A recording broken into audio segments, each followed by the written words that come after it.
नमस्कार दोस्तों, मैं प्रशांत कौशिक संवाद इंडिया के मंच पर आप सभी का हार्दिक स्वागत करता हूं, हार्दिक अभिनंदन करता हूं, हार्दिक अभिवादन करता हूं। आप सभी जानते हैं कि संवाद इंडिया के मंच पर विभिन्न महत्वपूर्ण विषयों पर चर्चा हम आपके सामने लेकर आते रहते हैं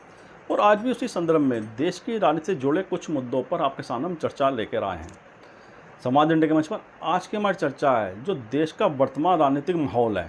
उसमें कौन से मुद्दे जो राजनीतिक दलों को प्रभावित कर रहे हैं और कौन से ऐसे मुद्दे हैं जो राजनीतिक दल,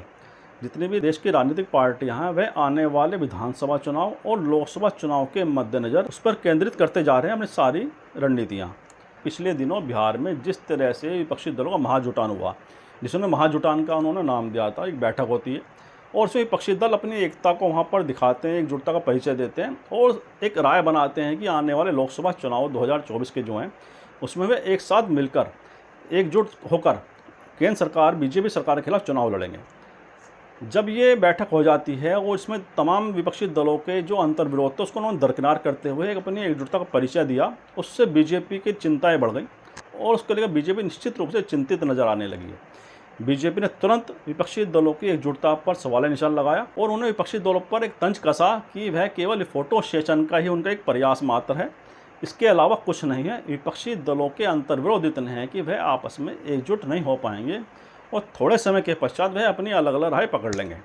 लेकिन विपक्षी दलों का जो कहना है, उनका कहना है कि इसमें कांग्रेस है, नीतीश कुमार हैं, आरजेडी है, शरद पवार हैं, ममता बनर्जी हैं, कम्युनिस्ट पार्टियां हैं, तो ऐसे सभी दल जो विभिन्न राज्यों में एक दूसरे के निश्चित रूप से घोर विरोधी रहे, राजनीति करते रहे, चुनाव लड़ते रहे, लेकिन उन्होंने केंद्र सरकार के खिलाफ उन्होंने एक साथ बैठकर एक रणनीति को अंजाम दिया और कहा कि अगले महीने एक दूसरी बैठक होगी जिसमें सारी जो रणनीतियाँ हैं, सारे जो कार्यक्रम हैं कि किस तरह से वह बीजेपी के खिलाफ चुनाव लड़ेंगे उस पर वह उसको अमली जामा पहनाएंगे।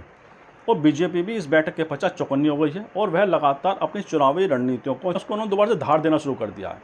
और इसमें सबसे बड़ी बात जो निकल के आई, जिस तरह से प्रधानमंत्री नरेंद्र मोदी जी अमेरिका के आने के पश्चात मध्य प्रदेश जाते हैं और मध्य प्रदेश में आकर उन्होंने जो अपने कार्यकर्ताओं से संवाद किया,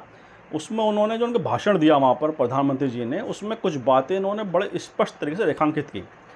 उस भाषण के अंदर उन्होंने जिन बातों को अपने व्यक्त किया, उसने बीजेपी की आने वाले लोकसभा चुनाव और विधानसभा चुनाव के बारे में रणनीतियों को उजागर कर दिया कि बीजेपी किन मुद्दों पर जनता के बीच जाएगी, किन मुद्दों पर वह विपक्ष के ऊपर हमला करेगी, किन मुद्दों को लेकर बीजेपी आगे बढ़ेगी। उसमें दो तीन बातें कुछ मुख्य रूप से सामने आती हैं, उसकी चर्चा हम आपके सामने आज करेंगे। सबसे पहले हम बात करते हैं ना भ्रष्टाचार की। उन्होंने भ्रष्टाचार को लेकर विपक्षी दल पर बड़ा कड़ा हमला किया। अगर हम पिछले 9 साल का प्रधानमंत्री की कार्यशैली देखें या उनके जो भाषण देखें तो निश्चित रूप से वह समय समय पर करप्शन को लेकर विपक्षी दलों पर अटैक करते रहे हैं, उनकी आलोचना करते रहे हैं। लेकिन मध्य प्रदेश में अपने कार्यकर्ताओं से संवाद करते हुए जिस तरह से उन्होंने आंकड़ों की बात कही कि इतना भ्रष्टाचार विपक्षी दलों ने किया हुआ है और उन्होंने नाम ले लेकर, चाहे उसमें तेजस्वी यादव का नाम लिया हो, लालू प्रसाद का नाम लिया हो, ममता बनर्जी, अभिषेक बनर्जी का नाम लिया हो, केसीआर का नाम लिया हो, कांग्रेस पार्टी के नेताओं का नाम लिया हो, तो पहली बार ऐसा लगा कि नाम लेकर लगातार निरंतरता के अंदर वह उन सभी नेताओं को आरोपित कर रहे हैं, उन नेताओं पर हमले कर रहे हैं जो लगातार बीजेपी पर हमलावर हैं, जिनसे बीजेपी को लगातार खतरा बढ़ रहा है राजनीतिक तौर पर। उन सभी नेताओं पर उन्होंने करप्शन का चार्ज लगाकर वहाँ पर सीधा सीधा हमला किया और अपने कार्यकर्ताओं को स्पष्ट संदेश दिया कि आप करप्शन के मुद्दे पर जनता के बीच जाएं और इन नेताओं के द्वारा जो उन्होंने वहाँ पर आरोप लगाए उसको पब्लिकली जाकर कहें, लोगों तक पहुँचाएं। तो ये बड़ा स्पष्ट संदेश है किस मुद्दे पर बीजेपी आगे बढ़ने जा रही है आने वाले चुनाव के अंदर। साथ ही उन्होंने एक बात और कही, गारंटी वाली बात जो कहा उन्होंने कहा कि इन दिनों एक गारंटी शब्द का बड़ा इस्तेमाल हो रहा है और आपके कानों तक भी गारंटी जरूर का शब्द आया होगा। लगता है गारंटी शब्द ने उन्हें बड़ा पहचान कर दिया है बीजेपी को, क्योंकि जिस तरह से कांग्रेस पार्टी की राष्ट्रीय महासचिव प्रियंका गांधी अपने चुनावी कैंपेन में गारंटी शब्द की बात करती है, गारंटी की बात करके योजनाओं की बात करती हैं। चाहे उन्होंने हिमाचल में चुनाव में हमने देखा और कर्नाटक में भी हमने देखा कि प्रियंका गांधी लगातार लोगों से जब मुखातिब होती हैं अपने चुनावी कैंपेन में या अपने दौरों पर, तो वे उनसे कहते हैं हम गारंटी आपसे करते हैं, 5 ही गारंटी देते हैं, हमको 5 गारंटी देते हैं कि सरकार आते ही हम कौन कौन से कार्य की गारंटी हम आपको देते हैं और उसे करके दिखाएंगे। इस तरह से हिमाचल और कर्नाटक के अंदर वहाँ की जनता ने प्रियंका गांधी की गारंटी पर भरोसा करते हुए उन्हें कांग्रेस पार्टी को जिताया और बीजेपी को वहाँ पर हराकर कांग्रेस पार्टी को सत्ता सौंप दी। उसने बीजेपी के अंदर बेचैनी बढ़ा दी है। लगता है बीजेपी तनाव में आ गई है, उसकी चिंताएँ बढ़ गई हैं। इसलिए प्रधानमंत्री मोदी जी ने गारंटी शब्द पर हमला करते हुए कहा कि गारंटी की उनकी तो गारंटी, उन्होंने कहा कि करप्शन से जोड़ दी उस गारंटी को। उन्होंने कहा कि मेरी गारंटी, मैं गारंटी देता हूँ कि किसी भी भ्रष्टाचारी को बचने नहीं दूंगा। तो ये जो उनका हमला था गारंटी शब्द को लेकर, लगता है कि कितनी बेचैनी है बीजेपी के अंदर। साथ ही विपक्षी दलों पर वह करप्शन का चार्ज लगाकर, आरोप लगाकर उन्हें कमतर दिखाने की कोशिश कर रहे हैं अपने आगे। तो इसी कारण से ऐसा लगता है कि बीजेपी एक प्लेटफॉर्म तैयार कर रही है कि आने वाले समय में किन मुद्दों पर चुनाव लड़ने जा रही है। साथ ही एक मुद्दा उन्होंने बड़े उस मंच पर लिया, यूनिफॉर्म सिविल कोड का, समान नागरिक संहिता का। और उसके बाद जिस तरह से देश की राजनीति में आरोप प्रत्यारोप का दौर शुरू हो गया, आलोचनाओं का दौर शुरू हो गया है, विपक्षी दल केंद्र सरकार की, बीजेपी की आलोचना करने लगे हैं। वहीं बीजेपी लगातार समान नागरिक संहिता पर एक माहौल तैयार करने की दिशा में आगे बढ़ती दिखाई देती है। तो उससे बड़ा स्पष्ट है कि आने वाले लोकसभा चुनाव के लिए बीजेपी ज़मीन तैयार करने लगी है। समान नागरिक संहिता के ऊपर वह चुनाव लड़ने जा रही है। ऐसा लगता है कि क्योंकि बीजेपी ने जिस तरह से इस मुद्दे को राजनीतिक रूप से आगे रखा है, पेश किया है, चाहे उन्होंने अपने भाषण के दौरान इसे पेश किया है, और उससे पहले अगर हम देखें, जब अर्जुन मेघवाल जी कानून मंत्री बने थे, उससे पहले किरण रिजिजू जो कानून मंत्री थे, उन्होंने इस्तीफ़ा दिया और अर्जुन जो मेघवाल हैं वह कानून मंत्री बनते हैं। और उसके पश्चात वह एक नोटिफिकेशन जारी करते हैं देश के लोगों से। उन्होंने समान नागरिक संहिता के ऊपर व्यूज़ मांगे कि आप 1 महीने के अंदर इस पे जो भी आपकी आपत्तियां हैं या सहमति हैं वह केंद्र सरकार को भेजें, क्योंकि ड्राफ्ट तैयार होगा, ये कानून बनने जा रहा है। क्योंकि इस कानून को लेकर जिस तरह की चर्चाएँ रहती हैं, बातें रहती हैं, उसको लेकर केंद्र सरकार ने नोटिफिकेशन जारी कर लोगों से सुझाव मांगे। तो ऐसा लगता है कि बीजेपी और सरकार लगातार इस विषय पर आगे बढ़ चुकी है और वह निश्चित रूप से इस मुद्दे को आगे लाकर आने वाले चुनावी रणनीति हैं उसको अपनी आगे बढ़ाने की कोशिश बीजेपी लगातार करती दिखाई देती है।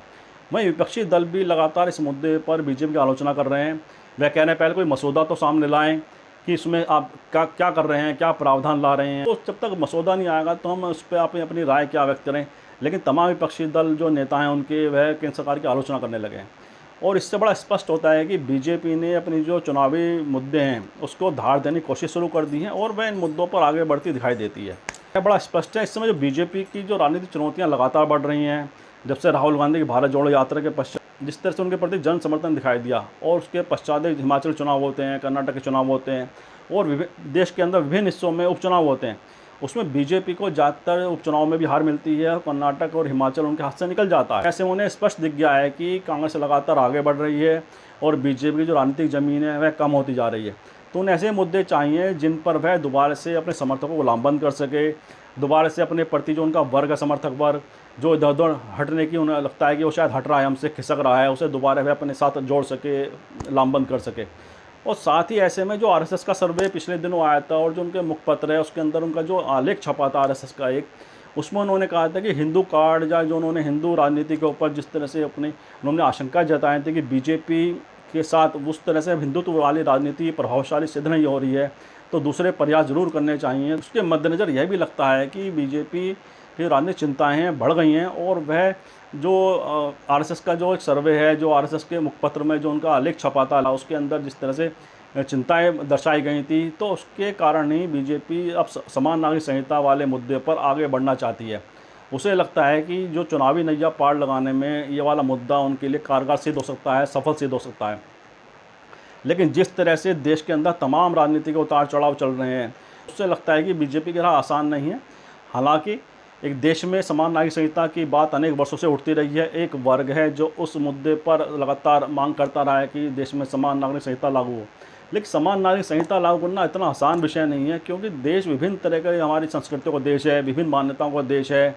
इसमें इतने सारे समुदाय हैं, इतनी सारी जनजातियाँ, इतनी सारी जातियाँ, इतने सारे धर्म हैं, सबकी अपनी एक धार्मिक मान्यताएँ हैं, सबके धार्मिक रीति रिवाज हैं। तो इसलिए सरकार को इसके ऊपर बड़ा स्पष्टीकरण देश की जनता के सामने रखना चाहिए कि वह समान नागरिक संहिता को लेकर क्या सोचती है, उसमें किस तरह के प्रावधान लाना चाहती है, उसमें किस तरह के जो रूल्स रेगुलेशंस रहेंगे, उसमें किस तरह की व्यवस्था रहेगी, वह देश के सामने रखे। एक दूसरे के ऊपर आरोप प्रत्यारोप लगाने से अच्छा है कि पहले उस मसौदे को या उस तरह की जो व्यवस्था उस मसौदे में, कानून में वह केंद्र सरकार करना चाहती है, उसको देश के सामने रखे, देश की जनता के सामने रखे कि बस में व्यवस्थाएँ हैं या जो आपकी मान्यताएँ हैं उस पर कोई प्रभाव नहीं पड़ेगा, या आपके जो रीति रिवाज हैं, आपकी जो धार्मिक मान्यताएँ हैं, सामाजिक मान्यताएँ हैं, उनका इस